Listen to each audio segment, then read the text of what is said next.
Ni inkuru ibabaje, ni inkuru iteye ubwoba, turi ku itariki 10 z'ukwezi kwa kane 2024, ubwo turi kwibuka ku nshuro ya 31 abacu bazize Jenoside yakorewe Abatutsi, dukomeza twibuka, twiyubaka, duharanira ko ibyabaye bitazongera kuba, kandi tunagaya tunanenga abagerageza gupfobya ndetse no guhakana ibyabaye mu 1994. Ni inkuru rero ibabaje, ni inkuru iteye ubwoba, ubwo habaga impanuka mu karere ka Huye. Iyi mpanuka yabaye ku isaha y'isa moya za nimugoroba, iba ahagana ni impanuka yabaye iba ku isaha y'umugoroba, ubwo aba bantu bakoze impanuka bari barimo bataha.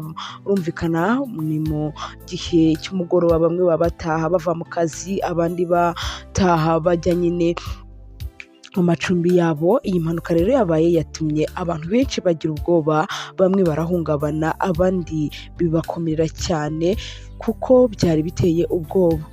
Iyi mpanuka rero shoferi wari yitwaye ngo yahise ko ashiramo umwuka, hanyuma abandi bantu 4 bari bayirimo nabo barakomereka cyane ku rwego ruri hejuru, hanyuma n'abandi baracyari kwitabwaho n'abaganga kuko bameze nabi.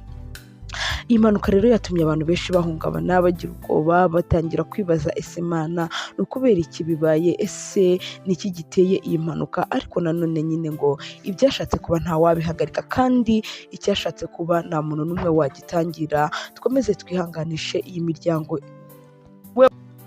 dukomeza nyine kwihanganisha ababuze ababo muri iyi mpanuka, kandi nanone nyine ngo impanuka zikomeza kuba za hato na hato, dukomeza nyine twafata ingamba zifatika, kandi ingamba nyine kugira ngo hatagira abakomeza kuba baburira muri izi mpanuka. Rero biteye agahinda, biteye ubwoba, ndetse biranababaje kuri aba bantu nyine bamaze kuba baburira muri iyi mpanuka. Yari impanuka iteye ubwoba bwinshi kuko ababashije kuyibona bahangayitse, bamwe barahungabana, abandi barahamuka bitewe n'uburyo ki ngo iyi mpanuka yari iteye ubwoba, kuko buri muntu wese wayibonye yabashije kuba yahungabana, agira ihungabana rikomeye cyane. Wakoze gukomeza kudukurikira, ibuka ukore subscribe ku muntu utarayikoze, ibuka ume comment mu bitekerezo byo kwifuza ko nazajya nkugezaho ibiganiro umunsi ku munsi, kandi dukomeze twibuke, twiyubaka, duharanira ko ibyabaye bitazongera